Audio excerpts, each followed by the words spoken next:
요거는 그 전자금융거래법 위반 사건 유형 중에는 가장 처벌 수위가 센 사건이라고 볼 수 있는데요.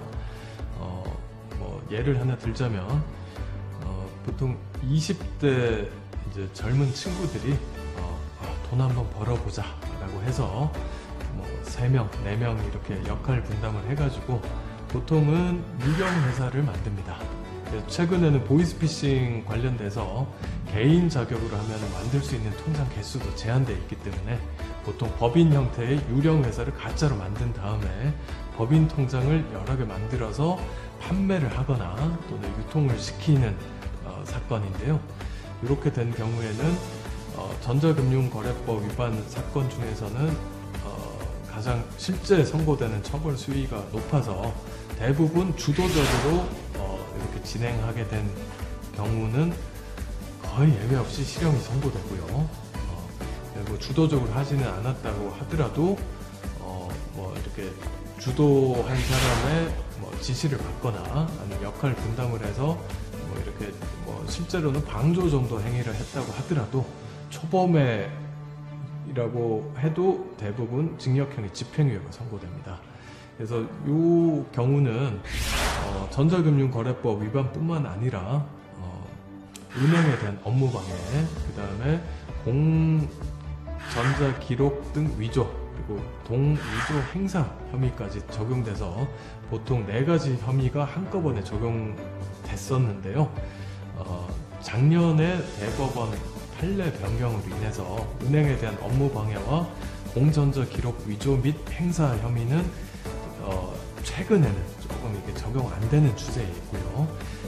하지만 그 혐의들이 빠진다고 하더라도 적극적으로 나서서 그 대포 통장을 만들어서 돈을 받고 누군가에게 팔았다 또는 유통시켰다라는 것은 뭐 꼭 보이스피싱 범죄뿐만 아니라 불법 도박 사이트로 들어가서 이용되는 경우도 많기 때문에 이게 죄질 평가 면에서 몹시 불리합니다. 따라서 그 돈 욕심을 내다가 교도소를 가게 된다는 점을 잊지 마시고요.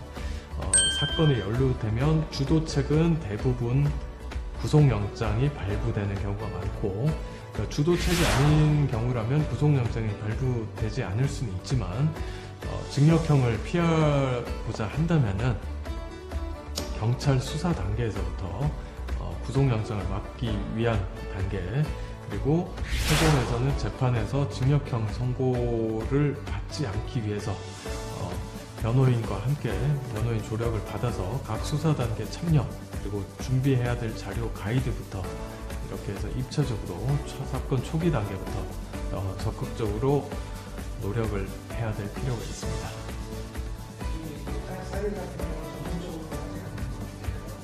대가를 받고 돈을 이동하는데 일부는 이제 범죄 상태가 개인적으로 달라는 거죠. 예. 처음일 경우에도 판단이 높고 네, 뭐 이 대포 통장 유통이나 판매는 초범이라고 하고, 그리고 유통 또는 판매한 통장 개수가 뭐 서너 개에 불과하다고 하더라도 그 연쇄 파급 효과 때문이라도 법원에서는 엄단하고 있습니다. 그래서 초범이다, 그리고 유통 개수가 적다라고 해서 안심하고 있을 수 있는 상황은 아니고요. 구속영장 발부 그리고 실형 선고 확률이 대단히 높은 사건입니다.